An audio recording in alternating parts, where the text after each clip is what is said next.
Hai, aku Mino. Selamat datang di Inside Human. Hari ini, aku tidak ingin bercerita tentang satu orang. Aku ingin mengajak kamu melihat sebuah pola, sebuah fenomena yang diam-diam terjadi di berbagai belahan dunia. Fenomena ketika manusia perlahan berhenti hadir. Bukan karena malas, bukan karena tidak punya mimpi, bukan karena tidak ingin hidup.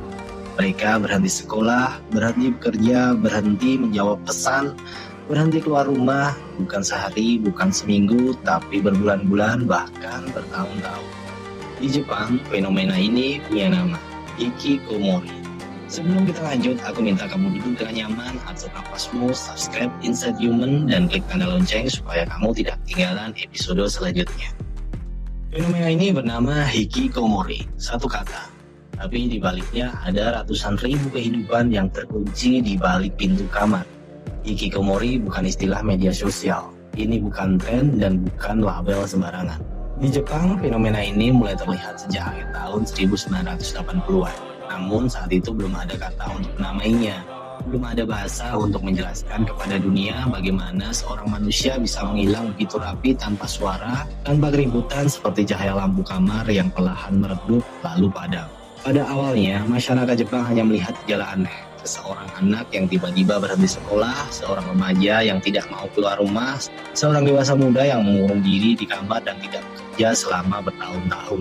Semua itu dianggap hal biasa, dicap malas, tidak disiplin, memalukan. Tidak ada yang menyadari bahwa sesuatu yang jauh lebih berbahaya sedang tumbuh di balik pintu kamar yang tertutup. Jika kamu pernah berjalan di lingkungan perumahan Jepang, kamu akan melihat rumah-rumah yang tampak tenang, sunyi, rapi, hampir sempurna. Tidak ada suara, tidak ada kekacauan, tidak ada tanda-tanda krisis. Tapi, di dalam rumah-rumah yang tampak damai itu, ada kamar-kamar kecil yang pintunya tidak pernah dibuka selama bertahun-tahun. Tirai selalu tertutup, lampu sering menyala di jam-jam ketika seluruh kota tertidur. Bau makanan instan mengendap di udara, buku, kertas, botol minuman, pakaian menumpuk pelan menjadi landscape kecil dari kehidupan yang berhenti bergerak. Hikikomori adalah fenomena di mana seseorang menarik diri sepenuhnya dari kehidupan sosial. Selama berbulan-bulan, bertahun-tahun, bahkan dalam beberapa kasus dokumentasi, ada yang lebih dari 20 tahun. Mereka tidak bekerja, tidak sekolah, tidak bertemu teman, tidak menghadiri acara keluarga, tidak menunjukkan wajah mereka kepada dunia luar. Beberapa dari mereka hidup hanya 10 meter dari ruang keluarga, namun jarak emosionalnya ribuan kilometer jauhnya.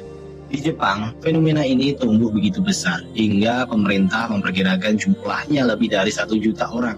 Ada individu yang berusia 40 tahun yang belum pernah keluar rumah sejak usia 17. Ada pula kasus di mana orang tua meninggal dunia sementara anak hikikomori mereka masih terkunci di kamar, tidak tahu bahwa dunia di luar sudah berubah. Hikikomori bukan sekedar seseorang yang ingin me time. Ini bukan introvert biasa, bukan social battery rendah, atau bukan generasi yang malas. Ini adalah penarikan diri secara total.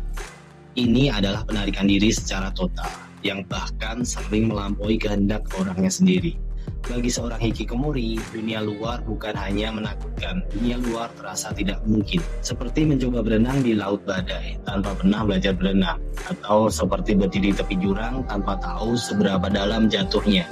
Setiap langkah kecil terasa berbahaya, setiap percakapan terasa mengancam, setiap tatapan orang terasa seperti vonis yang terlalu berat untuk ditanggung. Dalam banyak kasus, hikikomori bermula dari percampuran tekanan sosial, akademik, perundungan, bahkan keluarga, perfeksionisme, dan rasa malu yang mendalam. Seseorang tidak menjadi hikikomori dalam sehari, tidak dalam seminggu, tidak dalam sebulan. Awalnya hanya ingin istirahat sebentar, seminggu lalu menjadi 3 minggu, 3 minggu menjadi 3 bulan, dan tanpa sadar, dunia terasa terlalu jauh untuk kembali didekati. Ketika seseorang berhenti merasakan masa depan, ia sering memilih tempat paling sunyi yang bisa ia temukan, kamar kecilnya sendiri. Banyak hikikomori yang menjalani pola hidup terbalik. Mereka tidur ketika keluarga mereka bangun, bangun ketika keluarga mereka tidur. Bukan karena mereka ingin berbeda, tapi karena malam hari memberi satu hal yang langka bagi mereka, rasa aman. Tidak ada suara, tidak ada tuntutan, tidak ada dunia yang bergerak, hanya keheningan. Keheningan yang awalnya terasa menenangkan, lalu perlahan berubah menjadi penjara yang lembut. Penjara tanpa jeruji, tanpa penjaga, namun sulit sekali ditinggalkan. Dan hari ini, fenomena ini tidak lagi milik Jepang. Pola serupa mulai muncul di Korea Selatan, Tiongkok, Italia, Amerika Serikat, Spanyol, Australia, bahkan Indonesia. Anak muda yang berhenti kuliah dan tidak pernah keluar kamar, dewasa muda yang hidup di kamar kos dengan layar sebagai satu-satunya jendela dunianya. Orang-orang yang putus sekolah, putus kerja, putus interaksi, dan akhirnya putus dari kehidupan sosial. Tidak ada yang benar-benar mendokumentasikan mereka. Tidak ada statistik yang rapi. Karena bagaimana caranya menghitung manusia yang tidak terlihat oleh siapapun. Hikikomori adalah salah satu tragedi sosial yang paling sunyi di dunia. Tidak ada teriakan, tidak ada kekerasan, tidak ada berita besar. Yang ada hanyalah pintu kamar yang tidak pernah dibuka, tirai yang tidak pernah disingkap, lampu yang menyala pada jam-jam yang aneh, jejak kehidupan yang berhenti di ruangan selebar 6 langkah. Dan seseorang yang perlahan-lahan menghilang, bukan menghilang dari dunia secara fisik, tapi menghilang dari kesadaran sosial.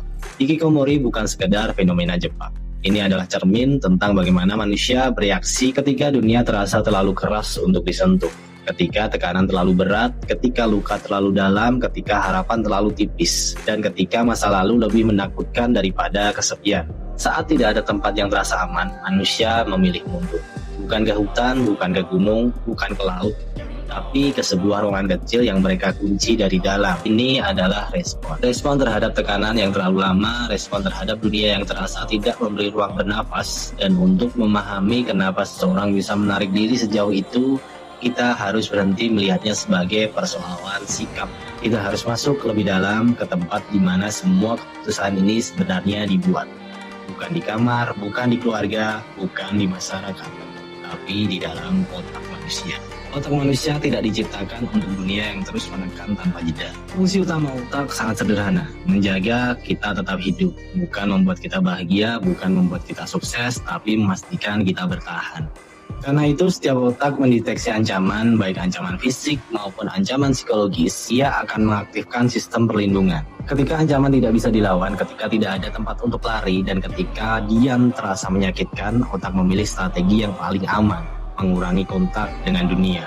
Bukan karena malas, bukan karena lemah, tapi karena sistem syaraf sedang mencoba menurunkan bebannya.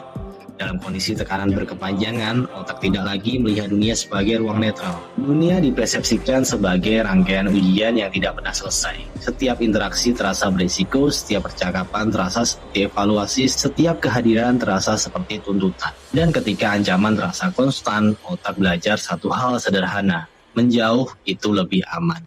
Disinilah penarikan diri berubah dari pilihan sadar menjadi pola otomatis. Tubuh bereaksi lebih cepat daripada pikiran. Jantung berdebar sebelum kaki melangkah. Pikiran dipenuhi skenario gagal, bahkan sebelum pintu dibuka. Bagi orang yang mengalami ini, kembali di dunia luar bukan lagi soal kemauan. Ini soal rasa aman yang sudah lama hilang. Otak mereka telah belajar melalui pengalaman, tekanan, dan luka bahwa dunia luar adalah sumber bahaya. Dan seperti semua sistem pertahanan hidup, otak tidak peduli apakah penilaiannya akurat atau tidak. Yang penting ancaman terasa nyata. Ketika rasa aman tidak ditemukan di luar, otak mencarinya di dalam. Di ruang yang sempit, di rutinitas yang bisa diprediksi, di keheningan yang tidak menuntut apapun. Disitulah kamar menjadi benteng bukan karena nyaman, tapi karena terkendali. Tidak ada kejutan, tidak ada penilaian, tidak ada resiko gagal di depan orang lain. Namun ada harga yang harus dibayar. Semakin lama seseorang menarik diri, semakin jarang sistem saraf berlatih menghadapi dunia. Seperti otot yang tidak pernah digunakan, kemampuan untuk berinteraksi perlahan melemah. Hal-hal kecil mulai terasa berat, keluar rumah terasa berat, bertemu orang terasa menguras energi.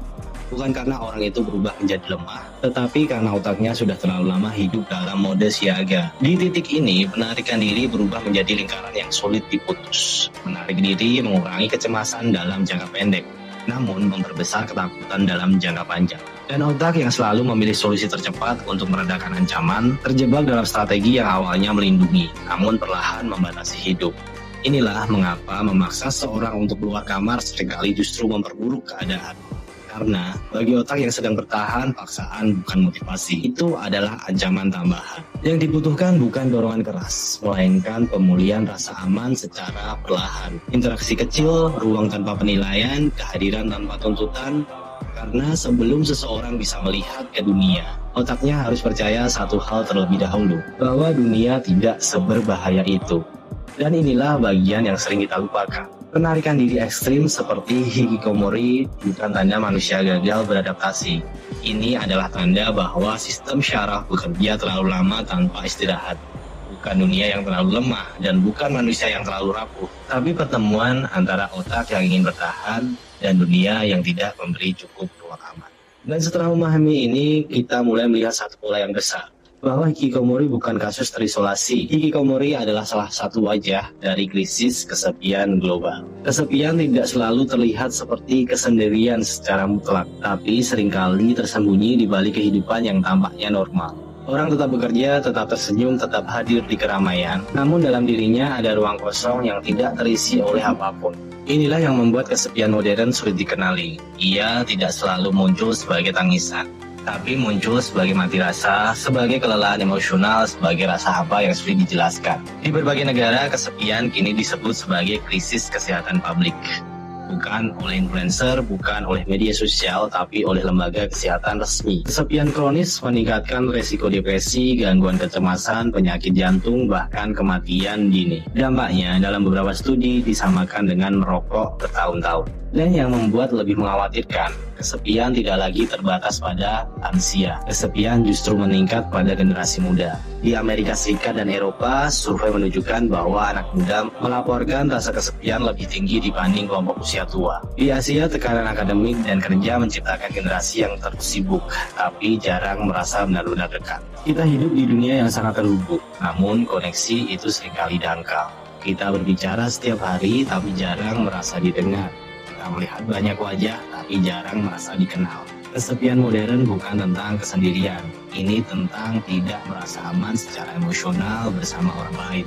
Dan disinilah kaitannya dengan hikikomori menjadi jelas. Penarikan diri ekstrim hanyalah ujung dari spektrum yang lebih luas. Di ujung lainnya ada jutaan manusia yang masih hadir secara fisik, namun sudah menarik diri secara emosional. Mereka tetap datang di kantor, tetap duduk di kelas, tetap pulang ke rumah, namun tidak pernah benar-benar hadir. Otak manusia membaca kesepian sebagai ancaman karena sepanjang sejarah evolusi, terpisah dari kelompok berarti bahaya. Maka, ketika seseorang merasa tidak memiliki tempat aman secara emosional, sistem syarafnya tetap berada dalam mode siaga. Ini menjelaskan kenapa kesepian sering berjalan beriringan dengan kecemasan, dengan kelelahan, dengan keinginan untuk menjauh. Bukan karena manusia tidak suka manusia lain, tapi karena relasi terasa melelahkan tanpa rasa aman. Teknologi mempercepat paradoks ini. Ketika bisa terhubung dengan siapapun kapan saja, namun jarang punya ruang untuk benar-benar diam bersama, untuk hadir tanpa dinilai, untuk diterima tanpa harus tampil. Perbandingan sosial terjadi setiap hari. Tanpa kita sadari, otak terus menilai posisi diri, kurang sukses, kurang menarik, kurang berarti, dan ketika perasaan kurang itu terus berulang, banyak orang mulai menarik diri secara perlahan.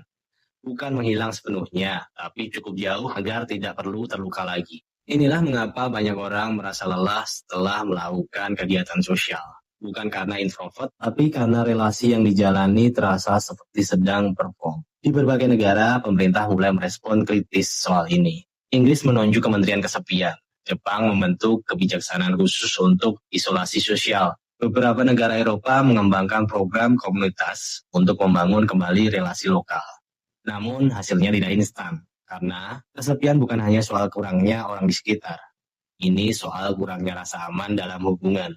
Dan ini membawa kita pada satu kesimpulan penting. Kesepian, penarikan diri, dan fenomena hikikomori bukanlah kegagalan individu. Mereka adalah sinyal bahwa banyak manusia hidup di dunia yang cukup cepat, kompetitif, dan bising tanpa cukup ruang untuk menjadi rapuh, tanpa cukup ruang untuk gagal, tanpa cukup ruang untuk sekedar ada.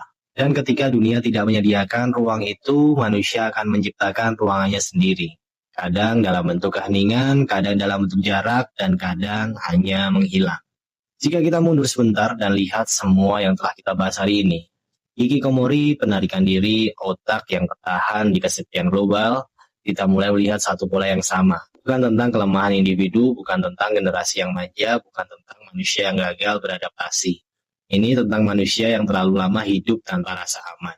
Ketika dunia bergerak terlalu cepat, ketika nilai diukur dari performa, dan ketika kegagalan tidak diberi ruang untuk pulih, otak melakukan apa yang bisa ia lakukan. Ia melindungi diri, kadang dengan kecemasan, kadang dengan mati rasa, kadang dengan menjauh. Dan bagi sebagian orang, perlindungan itu mengambil bentuk paling ekstrim, menghilang. Bukan karena mereka tidak mencintai hidup, tapi karena hidup dalam bentuknya yang sekarang terasa terlalu berat untuk dijalani. Mungkin kita pernah bertanya, kenapa mereka tidak keluar saja? Padahal, kalau mau jujur, pertanyaan yang lebih cukup pantas adalah, dunia seperti apa yang membuat seseorang merasa bertahan sendirian lebih aman daripada hadir bersama? Episode ini bukan tentang ajakan untuk menghakimi, bukan juga ajakan untuk mencari label. Ini undangan untuk melihat manusia dengan lebih manusiawi. Karena di balik setiap pintu yang tertutup, setiap kamar yang sunyi, dan setiap manusia yang menarik diri, ada sistem yang sudah terlalu lama berjuang sendirian. Terima kasih kamu sudah bertahan sampai akhir video ini. Terima kasih untuk support. Jangan lupa share, subscribe, like, and comment. Aku Mino, ini Inside Human.